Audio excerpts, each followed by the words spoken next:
Welcome to The Stacks, a podcast about books and the people who read them. I'm your host, Tracy Thomas, and today our guest is Sarah Enni. Sarah is an author of a brand new YA book titled Tell Me Everything. She's also the host of the First Draft podcast, where she sits down and talks writing with all different sorts of storytellers, from authors to musicians and more. Before we dive in, I just wanted to remind you that there is a link in the show notes, and that link will take you to all the books discussed today, as well as our social media accounts for both Sarah and The Stacks. Plus, if you shop through the links on Amazon, you're helping to keep The Stacks free. If you're in the market for new book recommendations, make sure to email us at askingthestacks@gmail.com. Send us your name, what you're looking for in a book, and maybe a few titles you've liked or not liked so much.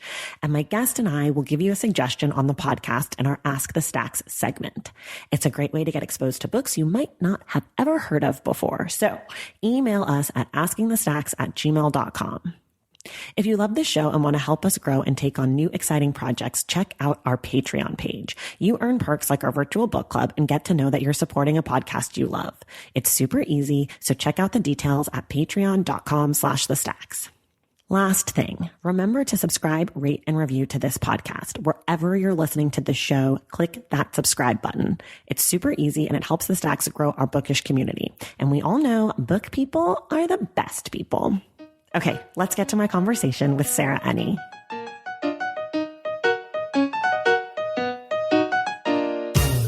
All right, everybody, we are here today with Sarah Enni. Sarah is the author of a new YA novel. It's called Tell Me Everything, and she's the creator and the host of the First Draft podcast. So Sarah, welcome to The Stacks. Oh my gosh, thank you so much for having me here. I am so excited. I'm really excited to have you. A fellow podcaster, fellow book lover. This is like very synergy already. I know. And we're both in LA. I feel like this is a really fun community building exercise. This is perfect. When you walked in the door, I was like, oh, I already love her. This is perfect. So let's start. I guess I start kind of where you start, which is tell me a little bit about yourself. I know you start. Where are you from? Where'd you grow up? Yeah, I know my whole, and that's really just like a funny thing to make it easy for me. I'm like, great, I have the first question out of the way. Yes. So I am a young adult author. I've been writing for about 10 years, but my first book just came out. So it's been a whole thing. But I've been writing for a long time. I was a journalist. I moved around a bunch as a kid, but I've landed in LA. I don't see myself leaving here anytime soon. I'm writing the book I hope to be the follow-up to Tell Me Everything right now. But for the last 5 years, I've also been doing the podcast First Draft with Sarah Enni, which has been super, super fun. You know, I'm sure you and I could talk forever about podcasting. Yes.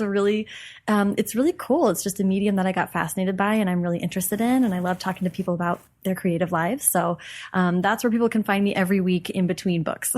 What day of the week does your show come out? It's Tuesday. Okay, perfect. Yeah. So Tuesday, First Draft, Wednesday, The Stacks, Thursday, take a nap, read a book. I don't know. Exactly. So I want to know kind of like why YA? How did you start there? I know you were a journalist before, and I know that you like wrote crazy stuff like about like nuclear waste. Yes, I did. Oh my gosh, I love talking about it too when it comes up. I was a journalist, and I was also an English major. Okay, so like many English majors, you know, I left school kind of like dizzy and having read just so much canon, you know, which I think we're progressing now, but then was like so many dead white guys. Right. So I moved to DC, started working as a journalist, and this is a whole story that we can get into, but basically, in 2008, my dad passed away suddenly, and it was a really intense, awful thing. And on the plane ride home from his memorial service, I had in my hand this like biography of Andrew Jackson, you know, the least soothing thing imaginable. Right. So I was at an airport at Hudson Books, and I picked up Twilight. Oh my gosh. Read it all in one go in a red-eye flight, and I hadn't been swept away by a book like that in so long, and it came at such an important time for me to just leave my own brain. So I picked up New Moon at the layover at JFK, and I just immediately dove into those books. And then from there, that opened the door to YA for me. And I was like, oh my God, that's right. I love reading, and like reading is so fun and enjoyable. And YA is plot driven and soapy and fun. You know, it's a lot. YA is a lot of different things, but that's what drew me back into it, was a rediscovery of my love of reading. Okay, so then let me ask you this. You became an English major before you rediscovered your love of reading, which I'm assuming was from your childhood. Yes. When you went to be an English major, did you know it was going to be so much dead white guy? And did you think, like, were you interested in that? Because I feel like in high school, people get kind of like pretentious and like, oh my God, I just love F. Scott Fitzgerald and like Jane Austen just turns me on, you know, but like really you're like, I hate reading all these things too. So like, did you know? That's such a good question. And it's interesting to try to get back into my headspace because I am not going to lie to you. I was definitely pretentious. Like, right. I feel like, of course. That's like being a senior in high school is like being the worst, truly. Yes. Especially one who's like, I want to read the greats or whatever. Right. You know, but in high school, and we'll get into it, but my favorite book in high school was Their Eyes Were Watching God. Okay. Not a dead white guy. Not a dead white guy. And there was oh gosh, now I'm going to forget. But there were a lot of books that really spoke to me that were different, but I didn't know. Like looking back in college, my biggest regret is I didn't take comp lit instead of English, you know, Right. and I didn't know what it meant. And it's so obvious now looking back, but as a kid, I just thought English meant reading. And man, if I could go back and read more translated works and, you know, I was studying French too, I would have loved to read something, gotten to the point where I could read something in French. But alas, I only was like, all I know how to do is read books and write about them. So I guess I'll do English. And when I got further along in college is when I realized, oh, I'm really good at the writing part and I want to explore other ways I could do that as a living because I don't want to be a teacher. So that's how I found journalism. And to this day, I'm obsessed with nonfiction writing and essays and stuff like that. So I still really love that too. But I think you hit on the point of why I lapsed from loving reading was that I didn't know enough to know that I didn't want to be assigned this stuff and I didn't want to be reading this quote unquote canon. And now as an adult, I'm like, oh yeah, I wanted to read for history. I wanted to read for social reasons. You know, I wanted to learn more about the world by reading and I wasn't getting that out of Shakespeare. Right.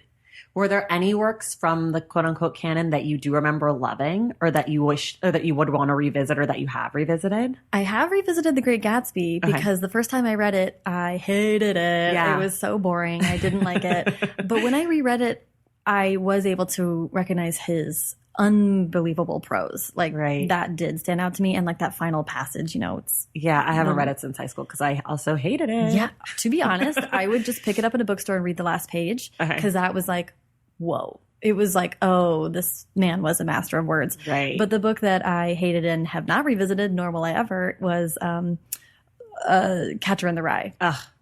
I made the mistake of reading that book like right after college as like a 22-year-old, like I'm in New York City, like everybody reads this. And I was like, this is actually like toilet paper. Like I hate this book so much.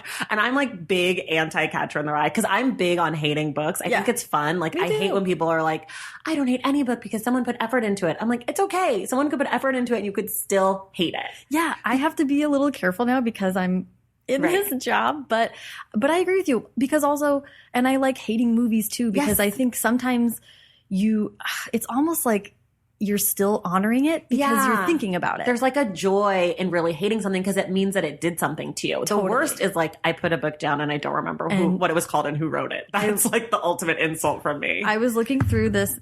It's really funny and I wasn't sure whether you would care about this at all, but I've been keeping a spreadsheet of books I've read since 2012. Oh my gosh. So that is what I brought here, a stapled spreadsheet of all the books I've read. And I can't wait. Looking through all of this, I was like, wow, there's a couple books where I was like, what was that book? And that is the biggest insult. That's gross to me. Yeah. Like hating something is like kind of fun and like joyful in a way. And you think about it. You're like, why didn't I like it? And it elicited, something from you. Mm-hmm. Okay, wait. So you said you love nonfiction. I love nonfiction. So here's the question. Nonfiction YA. There's not a lot of it. Not a ton. Would you write it? That's a really interesting question. You know, another YA writer, Mary H.K. Choi, whose new book, Permanent Record, is coming out this fall. It's really great. She wrote this awesome piece for Wired a couple of years ago now, I think, about teens and technology, kind of how they interact with their cell phones and stuff. And like something like that would be interesting to me.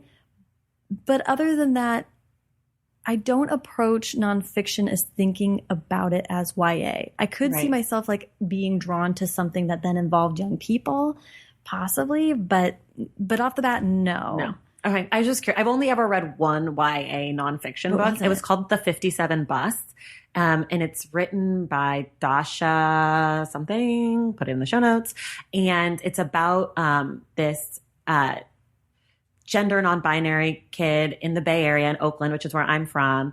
And they were attacked kind of as a prank on a bus by this other kid who went to a different school. He was a Black kid, and he lit their skirt on fire.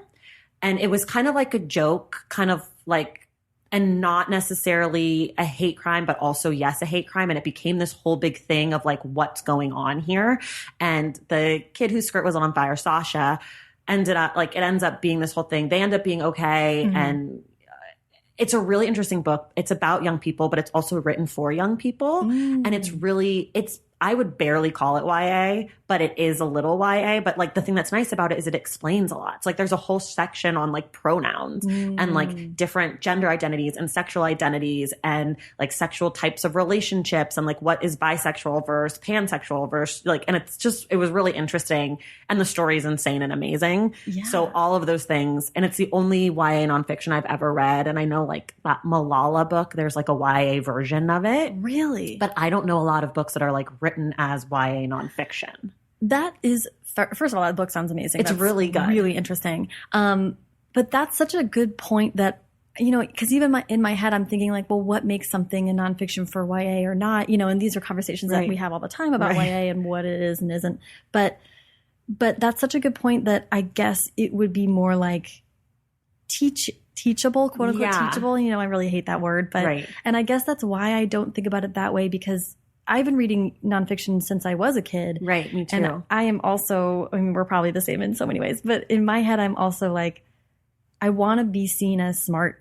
So when books are in any way talking down to me, I have zero patience for it. Right. And that would be my fear of writing a nonfiction book for, quote unquote, for YA would be like, I don't want it to be like, this is to be taught in schools or something like that. Right. You know? Yeah. No, I totally feel that. It's just, maybe that's why there isn't so much YA nonfiction also, because it's like you could just pick up the nonfiction. Right. Because I think nonfiction, and we can talk about the different genres, because in some ways YA fantasy, I feel this way, where it's like fantasy books for kids and for adults are pretty darn similar. Right. You know, there's some differences for sure, but with nonfiction, I just kind of feel like that's a age-free category. Pick it whenever, as soon as you're interested in nonfiction. You know, that being said, for 5 years old, you want something different. Right, of course. But that's different. That's like, who is Michelle Obama? Or like, where is the North Pole? Like, those books are different. I love those books. Those books are amazing. They are. Okay, so then define for me what makes a book YA then to you. Because I have the same thing where I'm like, I felt like I was reading adult books when I was a teenager or whatever. Mm-hmm. And like, I know that I read some YA books, I guess. Like I read Ender's Game. Right. But like, I never have considered myself a YA reader, except for like I've read Hunger Games and I loved it. Mm-hmm. But like but I read that as an adult. So like, I'm just curious, what do you think makes something YA versus not?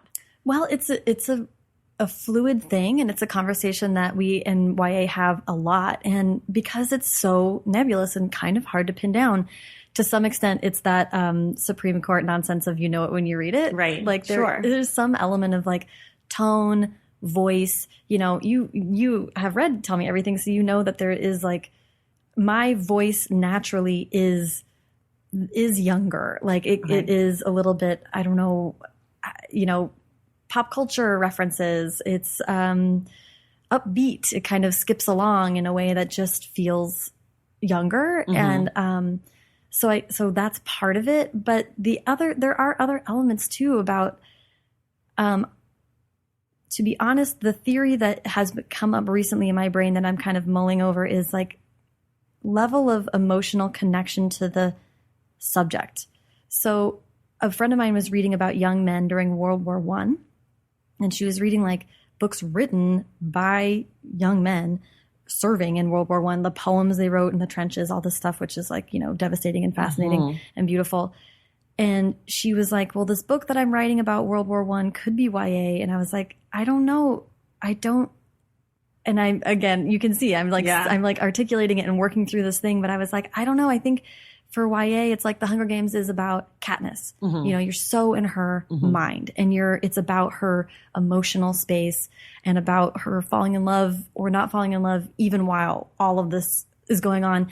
And to some extent, adult books are a little bit more back and I contextualize and like a person understanding the world and moving through the world with more experience. Right. A little bit. Right. I don't know. Yeah, I'm thinking. I went to LA Book Festival this year, and I went into one of the YA panels, and they were talking about also how like there's like their editors often are like, take all this out, like you're getting in the way of the story, and so I do think that that's also like part of YA, like more structurally, less theoretically, but more like what is the thing.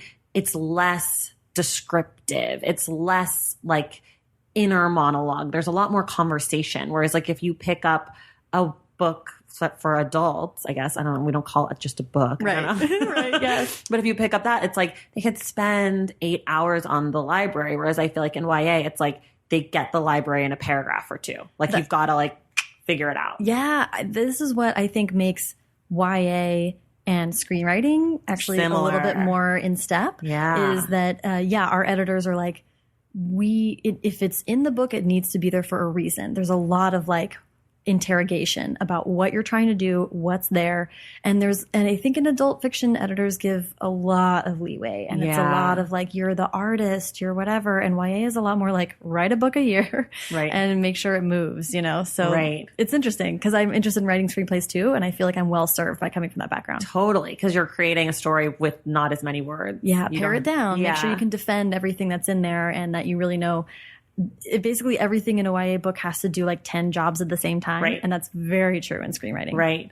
Okay, let's talk about your book a little bit. I'm like so interested in talking about the ideas behind YA that I'm like, let me not forget to talk about Tell Me Everything. Why don't you give us like a 30-second kind of rundown of what the book is? Absolutely. Yeah. Tell Me Everything is a book about a 15-year-old girl named Ivy. Ivy gets really obsessed. She's a photographer and a visual artist, but she's way too shy to share her work with almost anyone. She gets really obsessed with an app that kind of takes off at her school called Veil that allows people to share often visual, but poems and stuff like that too, anonymously. So she gets really, really obsessed with the kind of artwork that people are sharing and wants to meet these people and tell them about how much their work means to her. And she wants to do nice things for them. But it turns out when someone posts anonymously, they want to stay anonymous. So she crosses a lot of boundaries, and including with her best friend, who she may or may not be completely falling in love with. So that's Harold. Yeah, Harold. Oh, I love Harold. I loved all the characters. I was like there's like some really great, like the teacher, Miss H, and like I really liked Nate, the like handsome jock, totally my type. Yay. How do you name your characters? Oh, that's a good question.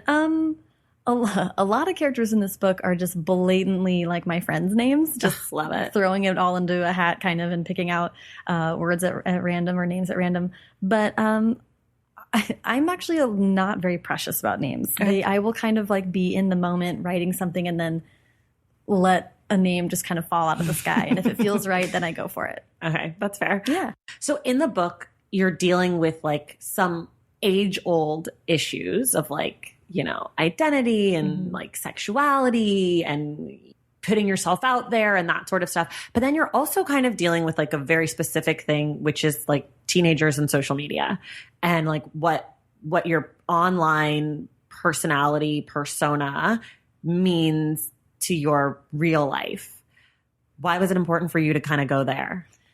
Because we're older than that. We are older than that. Like that's not really our life anymore. No, so and why? Nor was it when we were kids, right? Like we didn't have to enter this minefield of Facebook when you're 13 or whatever, which really actually like tugs at my heart. Like as a full grown adult, I have so many issues. I have so many self-care needs surrounding social media and my use of it and my degree to which I allow it to intrude on my life and my time and my energy. Right. And I cannot imagine having been so young and dealing with all that at the same time.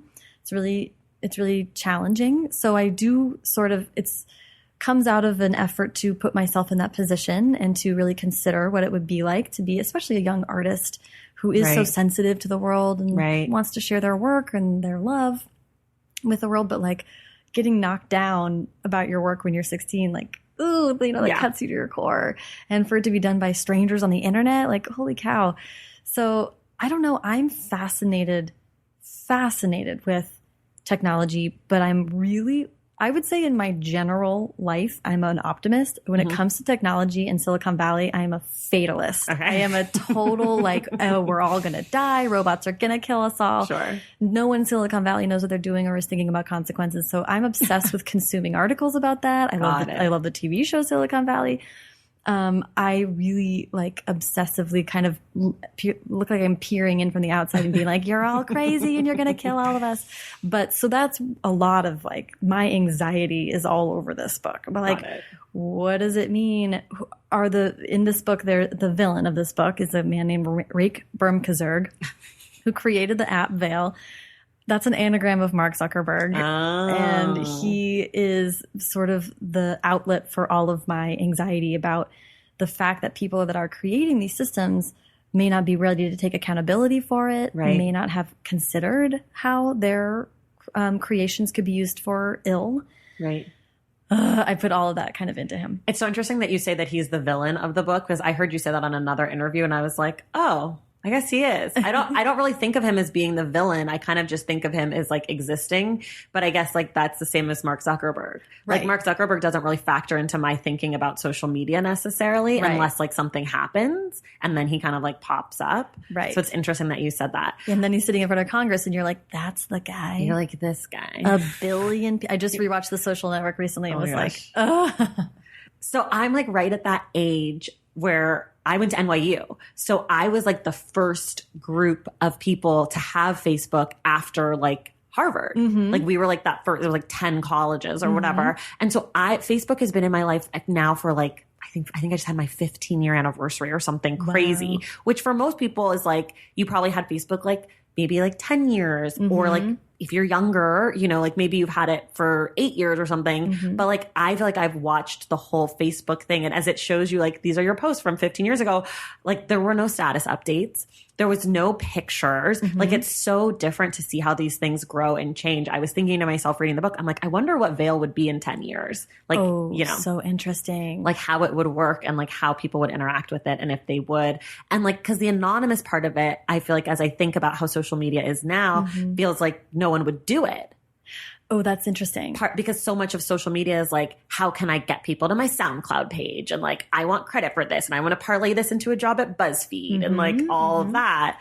So I wonder if it would stay for younger kids who weren't necessarily trying to build their brand yet.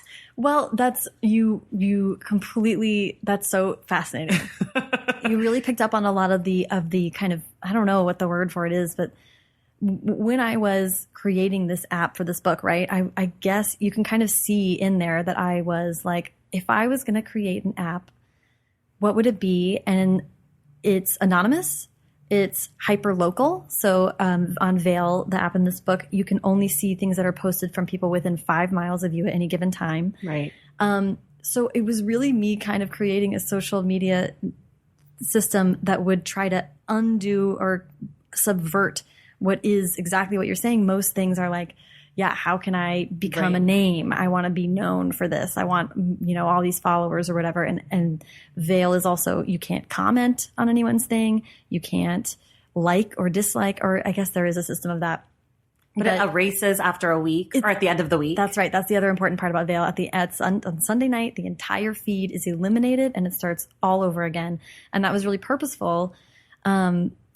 Because of the things you just said, I was if this system created, I would want to be a part of it. And I would want to share goofy, weird things, middle of the night thoughts or drawings or something. And I think a lot of other people would too, because it eliminates a lot of what we now have come to be annoyed by social media, right? It's self-promotion and this sense of skipping along the surface and only reading a headline and all that stuff. Veil is sort of the anti that. Yeah. But even that is still has its challenges. And it gets all mucked up and then there's conflict and resolution and all that stuff.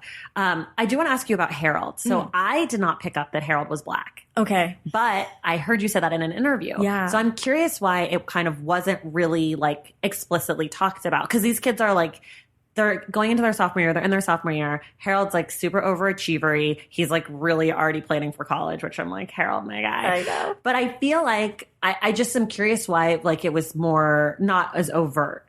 Well, I to be honest, that feedback is really useful to me because he is Black, and that was always really clear to me. That was always his character. That was always Harold, and his arc is that he goes to what, quote unquote smarty pants camp, right, as a sophomore, and just I think was kind of chugging right along, feeling great about himself, and then he went and saw all these basically national merit scholars and was like, oh crap, I'm behind and I don't even know it, which I think is what happens to a lot of kids now, because everyone's comparing themselves nationally and not just within their high school. And he then gets all this anxiety about wanting to prove himself and get into a good school and all that stuff. And to me, I was thinking about it, and I'm a white woman for listeners, so I was trying to explore through him the phenomenon that happens with Black families of having to do twice the work to get half as far. It is something I've heard many friends talk about and experience. So to me, that was his struggle, and that's what I was sort of trying to express through Harold's arc. And it is, I'm really bummed that I wasn't more explicit about it. So if I could go back and do it, I would make way more explicit references. I would be so much more clear. It also was not Harold's story. Right. So to some degree, I did make a reference to his skin color being dark, but it was obviously not clear enough. Right. But yeah. So anyway, if I could go back, I would do it better for sure. But that was always to me a huge central thing in his life. And also being a young Black man in Silicon Valley or Silicon Valley adjacent. Right. There's not a lot of Black kids there. Right. So he was definitely in my mind, I imagined him dealing with that and thinking about it all the time. And it's part of why in the book, Harold also is on the vanguard of standing up for LGBTQ students. Right. Well, I like hearing that he was Black, I was like, oh, this makes sense. But for me, I do remember the dark skin thing, and I was like, I'm not sure. And then I also thought, well, like maybe in YA, there's like a move towards not expressly saying what anybody is. So I wasn't sure if that was like part of it too. Cause I know a lot of YA things get turned into movies or whatever. And then it's like people freak out about the casting. If Harold's like gotta be Black, and then they cast like a light skinned Black guy, or like if Harold has dark skin and then they cast Harry Styles, like, you know what I mean? Right. So I wasn't sure if there was like a more like clear YA based reason, or I don't know. And you're bringing up really, really interesting points, which that is true that, I think YA is a little bit ahead of Hollywood. I hope that YA is ahead. And so when things are turned into TV shows and movies, there's a lot of consternation from the reading community, as there should be, about making sure that the books are as diverse, the TV shows and the movies are as diverse as the books are. Right. Because now YA is a very diverse space, and it's becoming increasingly so.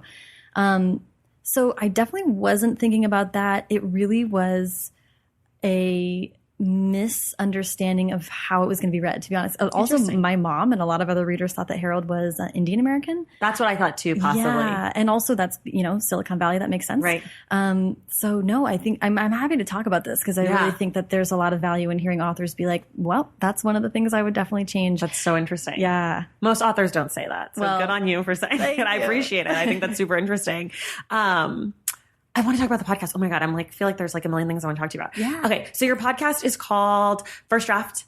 You talk to storytellers, mostly authors, but some other people. You've had some other podcasters on. I was going through your catalog, and you had DC Pearson on, and I know him from NYU. He was a senior when I was a freshman, but I don't know him, but I know him. His good friend who was in the comedy troupe with him dated my friend. So like he would never remember me, but I saw his name and I was like, I know him. And then I was like, I didn't know he wrote like books and all this stuff. I had no idea. Yeah, is that interesting? That was really fun. So I really liked that episode. Yeah. But how did you kind of come to the show? Why storytellers? Like, who, what, where, when, why? Yeah, I love it. So the show started in 2014. So 2014 was like a real year. Okay. And it started with, in like the springtime, I wrote a book that went really far in the like selling a book process. It went to acquisitions, which is the step before you actually sign a contract for your book to be sold. So an editor wanted to buy it, but at the acquisitions meeting, the publisher said no. So it was a really emotional, disruptive, sad moment for me. And I'd been writing at that point for about 5 years. And then a month after that, my husband and I started to split up. Oh. So a lot happened at the same time. And we were in DC then, and I was like, okay, I don't want to be on the East Coast anymore. I've done I was happy to be there for 6 years, but I was like, I really want to go back home. All my family's on the West Coast. but I don't know where I want to live exactly. And I also need to do some kind of like divorce thing. So, and at the time I was also not happy with my day job. Okay. And was like, my dream job still forever will be being an NPR reporter. I just want to be Nina Totenberg, So basically I was like, and I loved podcasts. I loved Mark Maron. I love Pete Holmes has a great podcast. It's just like long interviews and Fresh Air with Terry Gross. So I was really into all these long form interview podcasts. So all those elements combined to this moment where I was like, I'm going to take a road trip because I'm moving into my mom's house in Seattle. Okay. I'm going to take a long road trip across the country. I'm going to buy a bunch of audio equipment and figure out how that works. And I also could really use some inspiration. Why am I still writing? What does it mean? How do I keep going? How have other people dealt with this? I wanted to have these sort of like heart-to-heart conversations with friends. And I was like, why not? I think my friends are just as interesting as comedians. Right. So why not have a podcast about us and what we're trying to do? So that's the story. I reached out to every person I'd ever had a good interaction with, many of them on Twitter. So this is part of the push-pull about social media. Like I made all this possible. But so I recorded over the course of 2 months and 6,600 miles traveled. I recorded like 45 interviews and just started the podcast that summer. So you like go everywhere to interview people? To date, every single interview I've done has been in person. Okay. Sitting across the table from someone like this, which I think makes conversations so much better. Way better. So that's a huge focus for me. Now I obviously don't road trip as much anymore, but when people come to town, I meet up with them. And then I still travel for book conferences. So I try to do them when you're on the too. road. Yeah. We have to talk about this off air. Yeah. Nobody cares about this part. But okay, if people want to get like the quintessential first draft episode, like what's a good place to start? Because you have like 200 plus. Yeah. And none of them are time sensitive. Like it's not like you guys are talking about like current events. It's true. So if people wanted to start somewhere, where would you suggest? That's such a great question. And I should have more of a ready answer because I get asked it fairly often. I never have an answer for this question. I'm always like, I don't know. Right? They're all great. I know. I'm perfect. I'm an amazing show. They're all great. Leave me alone. I know. I'm like, well, and partly what colors this answer is that I love the old episodes, but the audio on them is tough. I find it difficult to recommend when now it's much better. Right. So that's a part of it. But so recent really fun big episodes include Sarah Dessen. I talked to her in the wintertime. That was a really great one. Older episodes that are really great are Libba Bray. She was a two-parter, but she was just like, she's someone that inspires me so much. And I really love talking to her. I love every episode with Maureen Gu, who is a personal friend of mine. She's so funny. We can swear. Okay. And Veronica Roth, I love talking to her. Samaya Daoud. I'm just naming. Okay, they're all good. I started with Nick Stone, and I really liked that one. Yeah, Nick was fun. Nick was so fun to talk to. She's really like so energetic, and there's some that I haven't gone to yet that I've like downloaded. And I'm very excited about. Yeah, and I listened to the Martian guy. Oh, Andy Weir. That was live. That was live. That was cool. That was a really interesting event. New York Comic Con asked me to come ask him questions, and I was so happy to because I loved that I got to talk to someone writing adult books, and I loved getting to talk to someone that was writing the hardest sci-fi possible because I usually don't read those kinds of books. So it was fun to stretch that way, and to do a live show was cool. Yeah, that's awesome. And like as you mentioned, like this year, 2019 was a big thing for me to expand into like, I want to talk to other podcasters about how you structure story within this medium. Right. I want to talk to musicians. Rhett Miller, the lead singer of the Old 97s, is someone I got to talk to recently. He was such a good episode. Johnny Sun, who is a writer, but also an illustrator. It was so fun to talk to him. John Klassen. So I am really focused. And you spoke to Tawny Newsome recently. I did. I love her. Yes. I want to talk about acting as Tawny storytelling. is amazing. You have to connect you guys. Tawny is like amazing. And she's one of the favorite episodes for sure. People always say that they loved Tawny. I loved how much she was talking about travel writing. I loved it. She's so smart. Oh my God. I met her through teaching spin. Yay. She was one of my writers, and I was at a Podcasters for Color event somewhere, and she walks in. I'm like, "You have a podcast?" She's like, "Yes." Like, her podcast is like a serious big deal. She's like, "I do," and she's like, "Do you have a podcast?" And I was like, "I also do, but I'm way embarrassed now that you've told me the name of your podcast." Like, so it was very funny to like connect totally outside, and now she's like my pal. Yes. Is the show what you thought it would be when you started it? Like, is this what you had envisioned for yourself, or has it grown out of control? Or Wow, yeah, that is such an interesting question.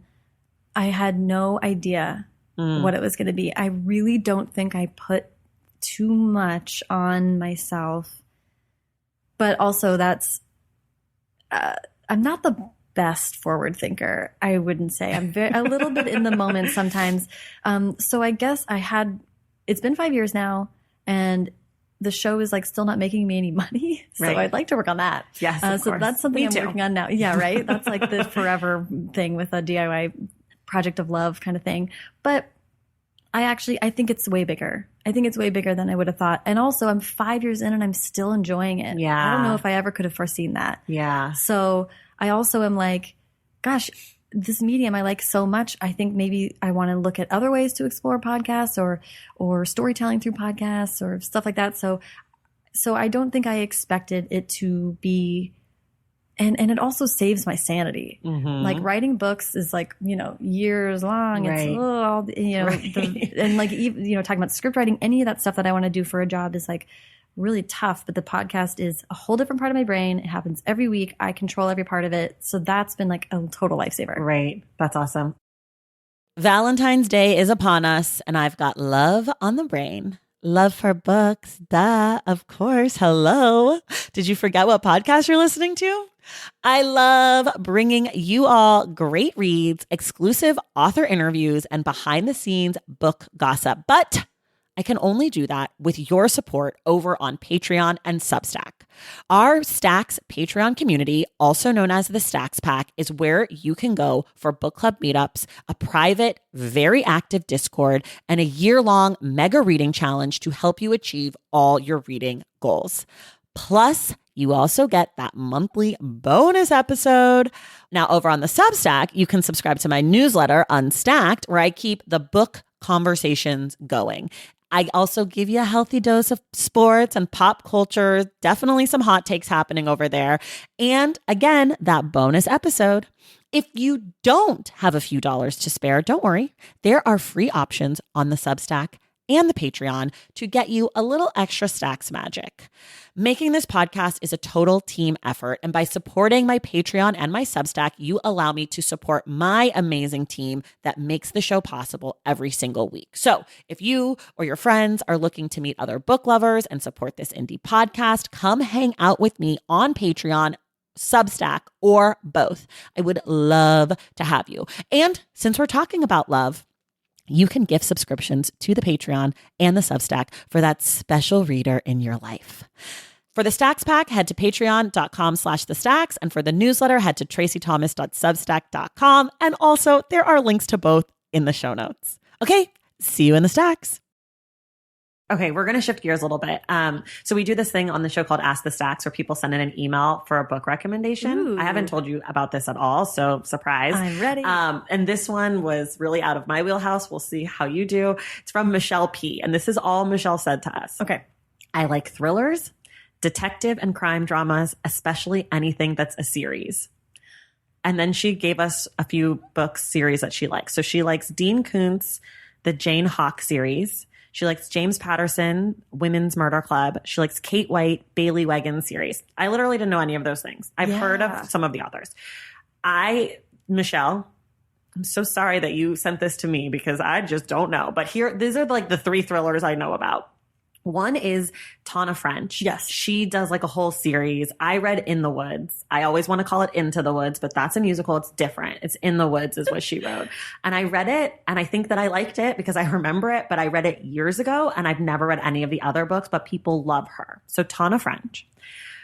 There's a new book that came out called The Chain by Adrienne McKinty.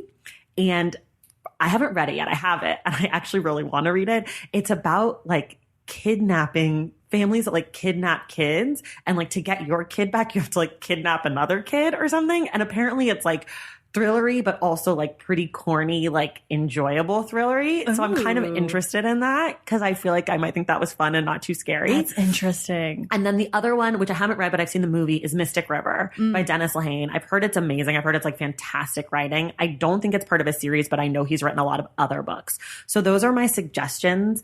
They're not necessarily what you asked for, but they're not necessarily not what you asked for. I think those are great. The first thing that came to mind was Tana French for me as well. Yeah. So I think I can definitely second that recommendation.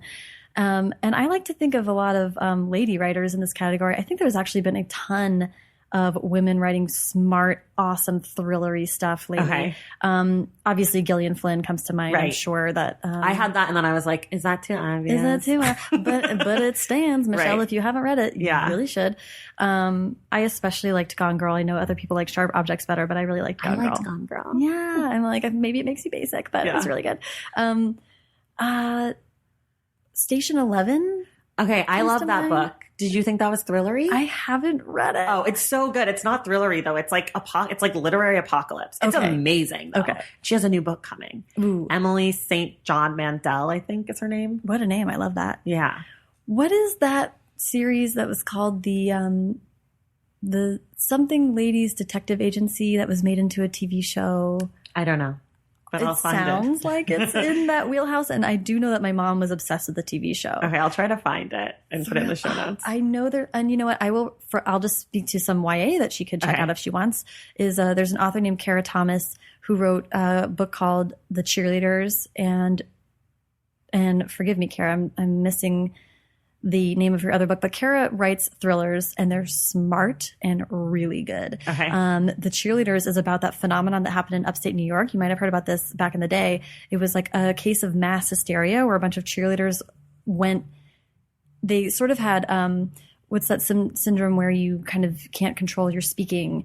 Tourette's? Yeah. Oh my gosh. Kind of fell ill with this, it's fascinating. So this group of cheerleaders just kind of lost their minds collectively, and her book is about that and murder and all that fun stuff. Oh my God, amazing. Yes, so that I can definitely recommend. Okay, those are our recommendations, Michelle. If you read anything, please let us know. And if you guys want your recommendations read on the air, go email us at askingthestacks@gmail.com. I love that you do that. That's fun. It's fun. Yeah. I just started doing it a little bit ago, but I think it's really fun, and I like to surprise the guests and see what they come up with.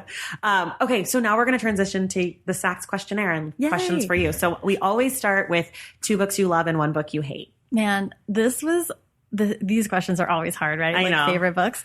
And I have to, I brought my little papers. Written up answers because I was so nervous about forgetting titles. And I will say, we are recording this during Leo season. So the first book I wrote was Tell Me Everything by Sarah Enni. Oh, amazing. You're a Leo? Yeah. Well, Me too. I'm not a Leo.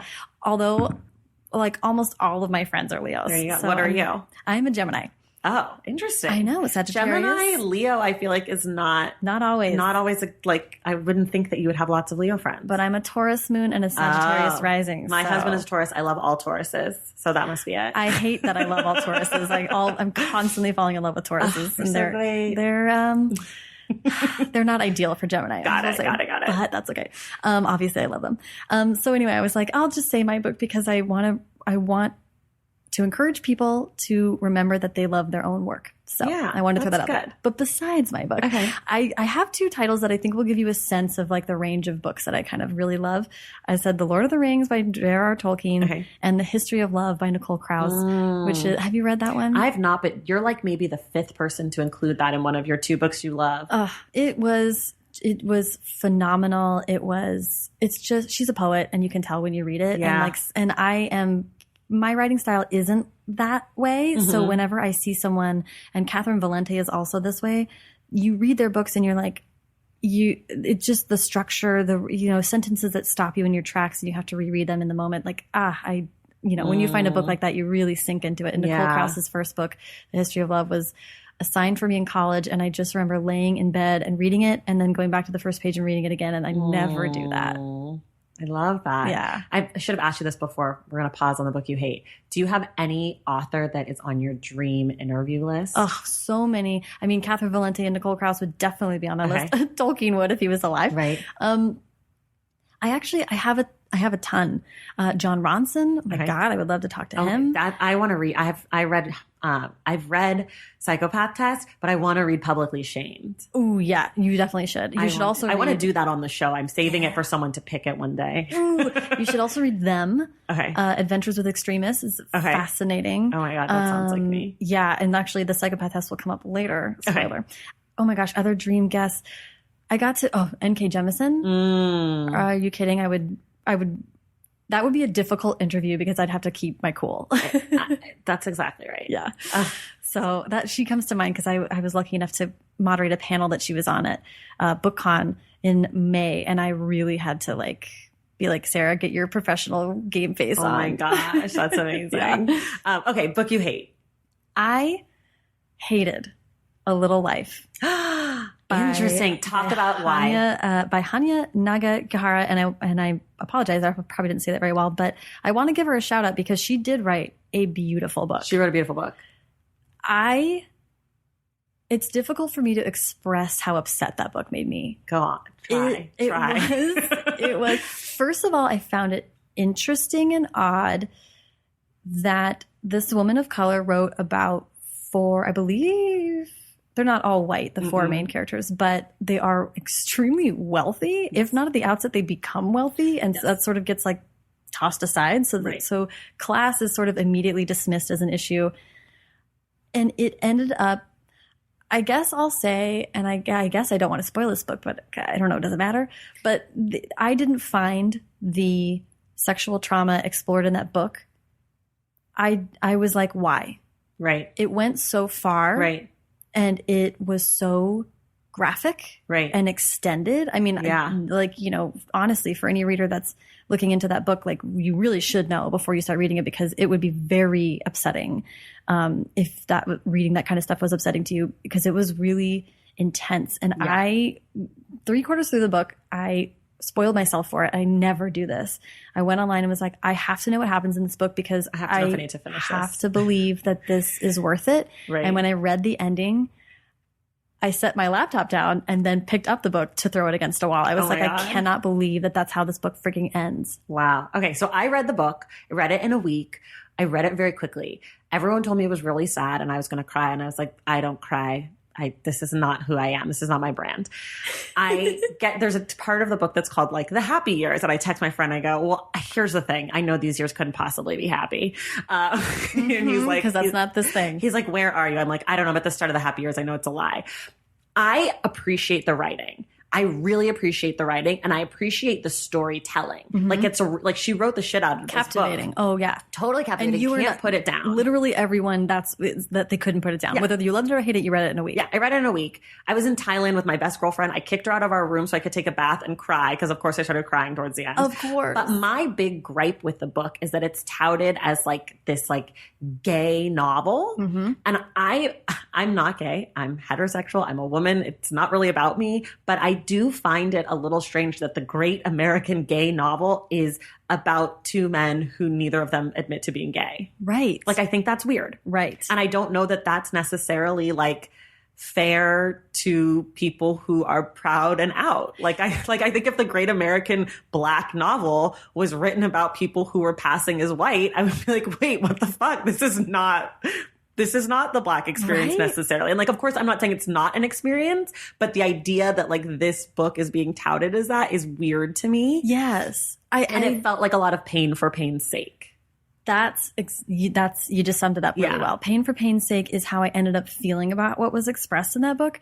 And I couldn't agree more. I really do. I know Anthony on Queer Eye is obsessed with the book and wears the t-shirts and loves it so much. And I know that a lot of gay men really feel strongly about that book. And of course they should feel strongly about whatever they want. But I agree with you. I'm like, man, to me, all that says is we need more great gay books. Right. Because it was so riddled all the way through with such terrible, sad, awful, you know what I mean? Right. I was like, I want to, it was so difficult to read.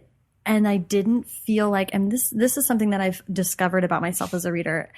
I wasn't able to say, I know why you're putting the reader through this, me as the reader through this. I need to get the sense that an author has a purpose and that I'm reading it and like I'm like, oh, this is like what they're trying to express or what they're working through or what they're, you know. And with this book, I was like, I'm just not getting that. It seems like you just want me to feel so sad, right? And that's it. And it worked. It definitely was. I mean, it was emotionally wrecking. Yeah, yeah. I'm so glad we got to talk about it. Yeah, and I agree with you. I'm like, no hate on anyone that likes that book. It was recommended to me by a ton of friends, but I love talking about how much I hate it because it's a great true. Conversation starter. Totally a good one to hate. What's the last really great book you read? Man, this was an interesting one because it made me think about what does it mean when what does a great book mean to me? I feel like to me, it's when you put a book down and you're like sort of stunned for a while after you finished it, you know? And the one that came to mind when I was looking back through my list of books was We Are Okay by Nina LaCour. I don't know that. It's a YA book and it's like a modern Gothic kind of book. And it won the Michael L. Prince Award, which is the highest honor for a YA book every year, that the ALA awards, and it rightfully so. It was like stunningly beautiful. I really recommend it to people. It's very quiet. It's really like a meditation. It was just like made me feel all the things. And the other book that came to mind was H is for Hawk by Helen MacDonald. Okay. This book is fascinating. It's a mix of she's a scholar, a British scholar who was studying T.H. White. So it's a mix of talking about T.H. White's The Once and Future King, talking about T.H. White's actual life as a repressed in the closet gay man, and talking about her life, not only in having just lost her father suddenly, but in learning to hawk. Wow. So it's a really weird book. There's a lot going on, but she is a masterful writer. And it was a mix of nonfiction and talking about fiction. And it wrapped me up and the writing was exquisite. And now I know a lot about hawking, which is and really now you're going to become a hawker. Exactly. That's what you call it. What are you reading right now? Right now I am reading this massive fantasy novel by Samantha Shannon called The Priory of the Orange Tree. Okay. I've been reading it off and on for the entire year because it's so big. It's like you can't take it anywhere. But I'm super enjoying it. I'm not often into fantasy stories that have to do with dragons. Okay. But this is a dragon book that is like, I'm on board. I'm into it. You're Team Dragon. You're very Daenerys in this case. I'm very Daenerys. I don't really know what that means. I don't even know Game of Thrones, but I know that she's the dragon queen or something. You used it appropriately. Okay, nailed it. Tell my brother. He's going to be so proud of me. Let's see. What are books that you're looking forward to reading?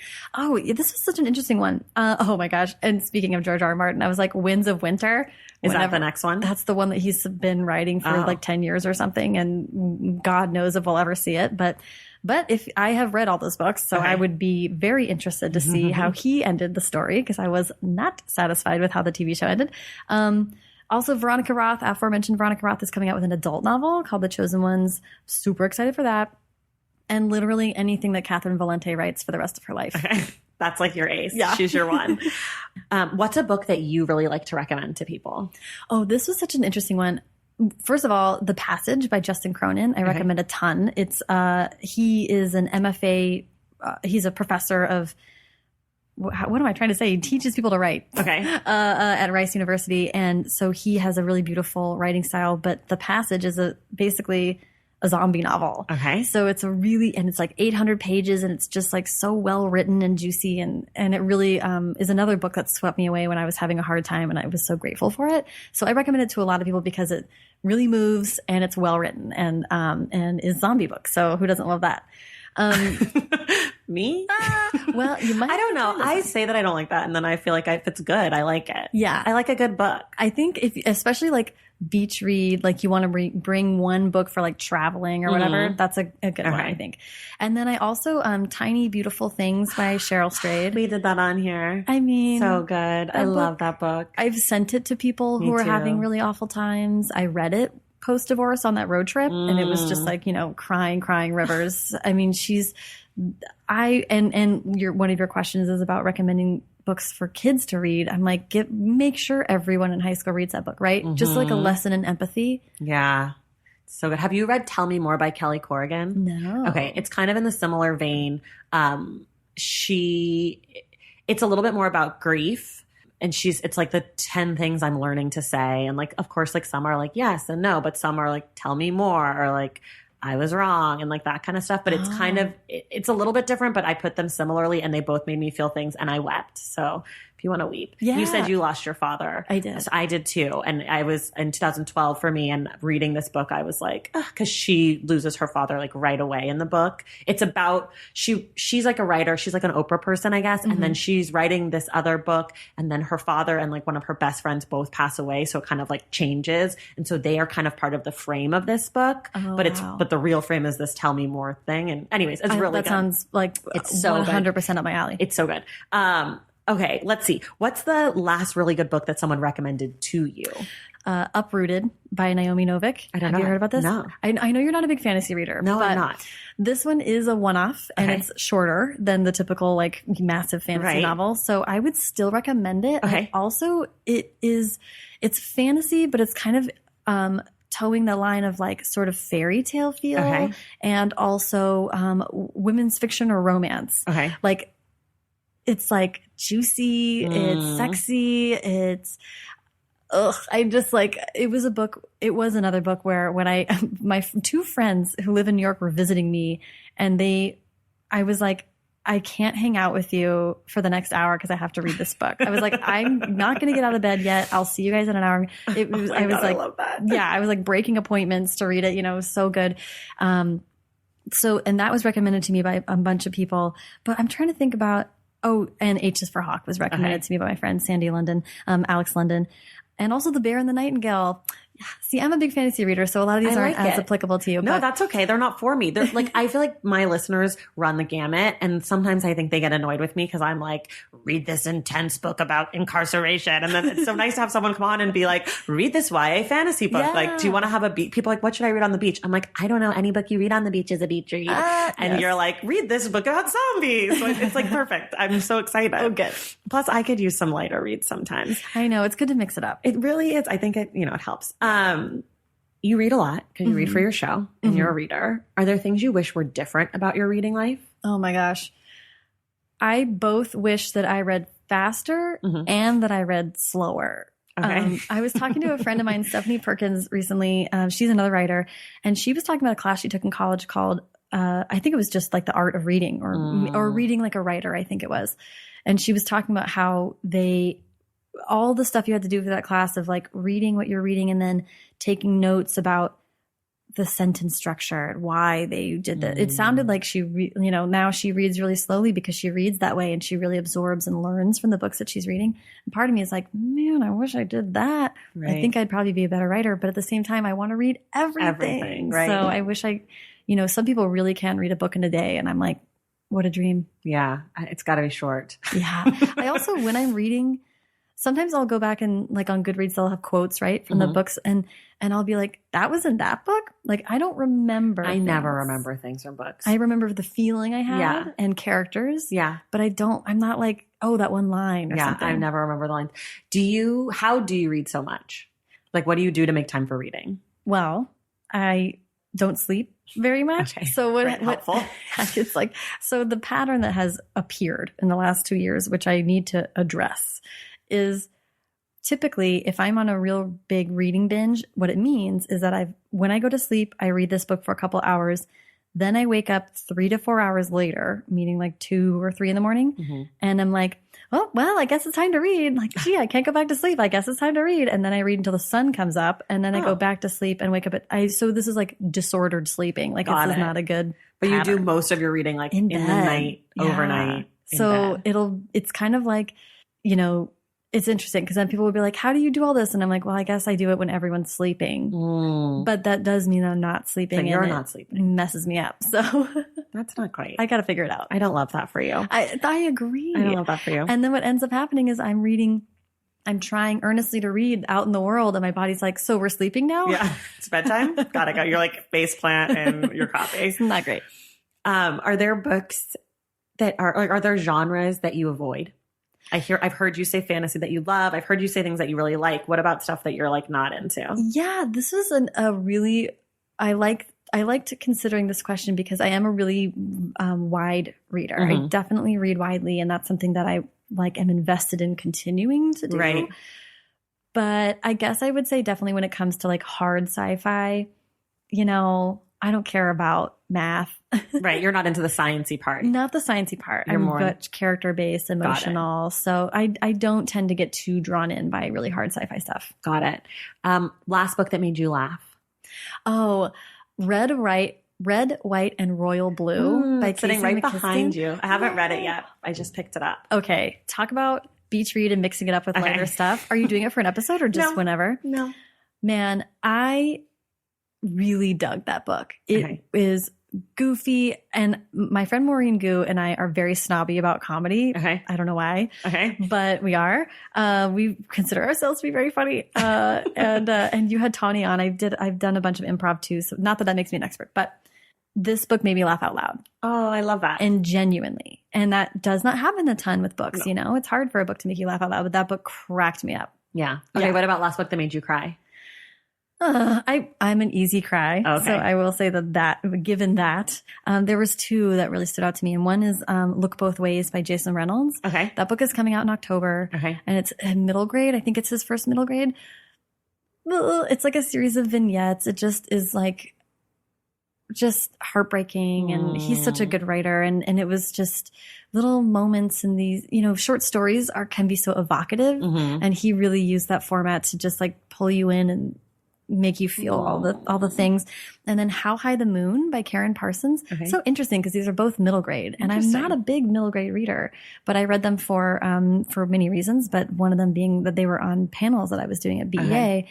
And Karen Parsons, you may know her, she was an actress on Fresh Prince. But now she's like a reading advocate and has this book, and it is a historical middle grade fiction novel about a young girl in the Deep South when it's like the 20s, I think. So it's, you know, deeply segregated, and it was just like this beautiful family story that just kind of broke my heart and then mended it again. I loved it. Who is she on Fresh Prince? She's a cousin. Is Erica? I looked it up. I'll put in the show notes. Yeah. Last book that made you angry. Oh, I read Good and Mad by Rebecca Traister. We did that on the show. Yeah. So that was but it did make me feel good. Good and mad. Yes. Both things. It did. At the end, I felt better. But yeah, that was a real... Totally. Yeah. It's like, there's a lot in there. What about favorite local bookstore or favorite indie bookstore? It doesn't have to be local. Yeah. You've lived everywhere. I was going to say, I feel bad because like we are in LA and LA has fantastic. We have so many good ones. We have a ton of really great ones, but the ones that came to mind for me first were actually ones that I enjoyed when I lived in DC. Politics and Prose. Love. I was just in DC in May. Good. And you get to go? I went to Politics and Prose. Did you go to Kramer Books? I did. I'd been there. I did not go that time. Okay. Yeah, that was another one that, I mean, there's a bar in there, you know. I mean, Politics and Prose has one too, but Kramer Books and Afterwards is such a cool store. And DC was an interesting time in my life. I wasn't really digging my day jobs, so getting to escape to a bookstore meant so much. And I really loved those. And then through my travels, I also really love Malaprops in Asheville, North Carolina. Book People in Austin is amazing. And Bookshop Santa Cruz in Santa Cruz, California is one of the best bookstores in the country. I'm obsessed with it. And the last one I will say is this used bookstore called Gold Beach Books in Gold Beach, Oregon. It is in the middle of nowhere. I found it randomly on this road trip I was doing, and now I make people go hundreds of miles out of the way so that we can go to that bookstore because for some reason it's magic, and I always find like cool coffee table books and weird stuff there. I'm obsessed with that store. I love it. Yeah.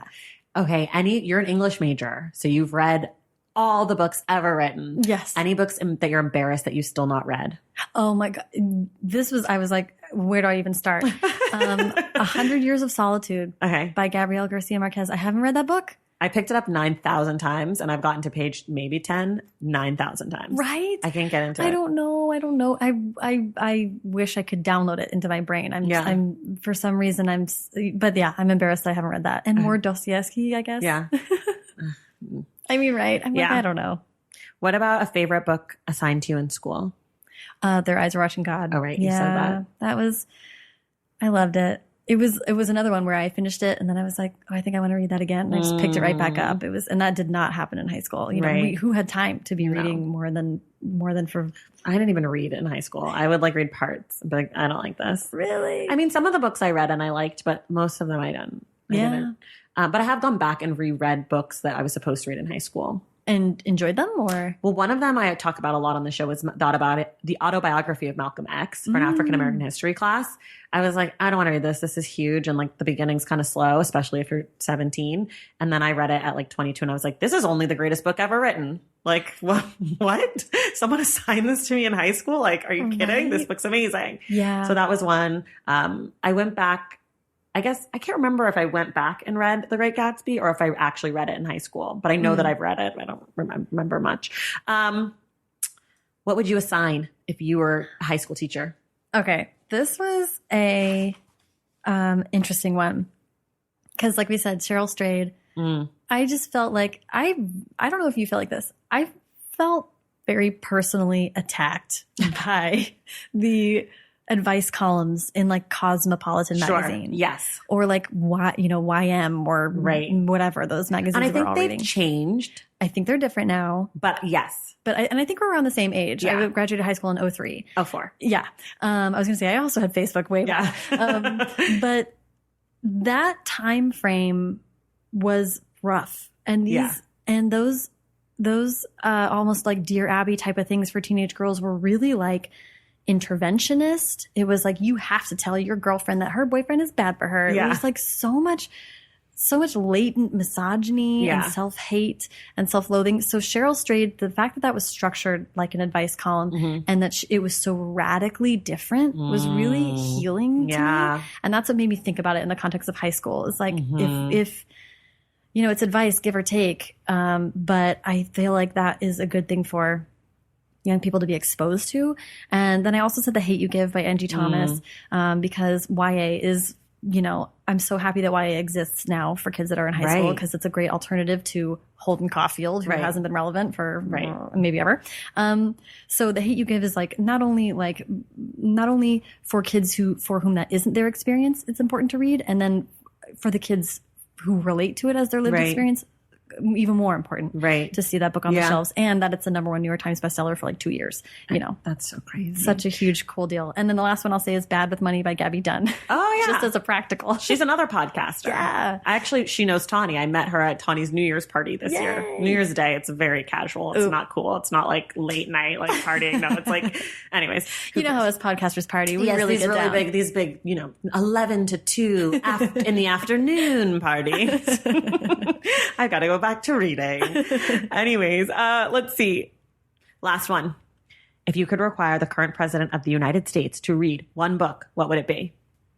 This was a very satisfying question to consider. I was like, oh man, where do you even begin? I can't take credit. It's from the New York Times by the book, but they've been doing it from before Trump. So back when presidents used to read. Yes. Obama's list just came out of his books that he read this summer, and I was like, I miss presidents who read. I know. And honestly, I remember seeing that and being like, I love that he was like, well, you know, this guy's not going to do it, so I guess it's on me to continue making a reading list. Here, it's a reading list for America. You're welcome. I'm like, thank you. He's like, Oprah's off the air. This guy can't read. Fine. It's my one service to the country that I'll continue to do. Exactly. So one thing that came to mind from like a civic-minded standpoint was These Truths by Jill Lepore. Oh, yeah. Like, you know, the first female written history of the United States. Like, that would be great for us all to read, but especially this guy who doesn't seem to be that familiar with the United States. But then I was like, well, I loved this question because I was like, this is a hypothetical in which he has to read the entire thing. Ooh, like what a deeply satisfying thing. So These Truths from a civic-minded standpoint, but then Between the World and Me by Ta-Nehisi Coates, I was like, of course he has to internalize the art. And then I thought also of The House on Mango Street by Sandra Cisneros. I was like, if I could force him to take in any kind of cultural a thing of meaning, it would have to be by Black and brown people so that he could be like familiar with them as human beings, that like they exist. However, that leads me to my last point, which is the fact is that he is not able to see other people, Right. race regardless. Right. He is not capable of empathizing or conceptualizing other human beings. Correct. That's my belief anyway, armchair psychiatry. But so I said the psychopath test. Oh, perfect. By John Ronson, because maybe he'll find something to relate to. Maybe he'll relate to himself. Yeah. Those are so good. I do love that question because I feel like there's always so many different answers. And there are certain books or authors that come up, like Ta-Nehisi Coates has come up a lot. Toni Morrison obviously has come up a lot there. But then there's also books that people come, like the Jill Lepore's Never Been Said, the John Ronson's Never Been Said. So I think it's kind of fun. It's just a fun question to also see where my guests think about him. Yeah. And this is one of the few questions that I don't have a good answer for myself. I still haven't figured out what I would want him to read. Really? I don't know. Does it change all the time? Sometimes, I read something and I'm like, oh, you should read that. Mm-hmm. Like there's a book coming out in October by Saeed Jones called How We Fight for Our Lives. And it's an amazing book. I think you should read that. And then I also love Lacey Johnson, who wrote The Reckonings. I think you should read that too. They're essays. They're smart though. It's so smart. I don't know. Oh, like, you should read Roxane Gay. Right. Like there's like a never ending list. I think that's why I never have an answer because I'm like, there's a million things. Yeah. Truthfully, the answer is he should read. Yes. Anything. Maybe some people go children's books. That's yes. sometimes the direction people go. How about this? I'd like for him to read his national security reports. Yeah. I'd like him to read his briefings. Yeah. Would be fine. That would be a great place to start. I don't know. Or all the postcards that I'm sure he gets sent about how terrible he is. I don't know. Well, not to end on the most negative dancing note, but we won't. We're going to end on a more positive note. Next week, we're going to be talking about Educated by Tara Westover. So excited. It's like, the New York Times bestseller ever. This is like the most bestseller book we've ever done on the show. Really? So I'm assuming most of you have read it. If you haven't read it, you have a week. We will spoil it. So there's not a ton of spoilers, but there are. So like, if you don't know her story, read it, come back and listen. Can I also recommend for your listeners, the audiobook was excellent. I was told that the audiobook was excellent also. Yeah. I read it physically. I've heard great things about the audiobook. Audible is a sponsor here. audibletrial.com/thestacks for your free audiobook download. Get educated. Come back and listen. Boom. Yes. Sarah, thank you so much for being here. Oh, what a joy. This is such a good conversation. This was thank you so fun. much. Oh, and don't forget to get Sarah's book, Tell Me Everything. Oh, yeah. Duh. It's out in the world. We'll link to that and everything else we talked about today in the show notes. Sarah, thank you so much. And thank you guys so much. And we will see you in the stacks. That's it for today. Thank you so much for tuning in. And thank you to Sarah Enni for being our guest. Make sure you get a copy of her book, Tell Me Everything, wherever you get your books. We'll be back next week to discuss Educated by Tara Westover. And yes, there will be spoilers. Find everything we discussed on today's show in the link in the show notes. For more from The Stacks, follow us on social media at The Stacks Pod on Instagram and at The Stacks Pod _ on Twitter. And check out the website, thestackspodcast.com. To join the Stacks Pack and get inside access to this show, go to patreon.com/thestacks and join the fun. Make sure you're subscribed to this podcast wherever you get your podcasts. And if you're listening through Apple Podcasts, please rate and review the show. Our graphic designer is Robin McCrite, and our theme music is from Tagirages. This show was created and produced by me, Tracy Thomas. I will see you in the Stacks.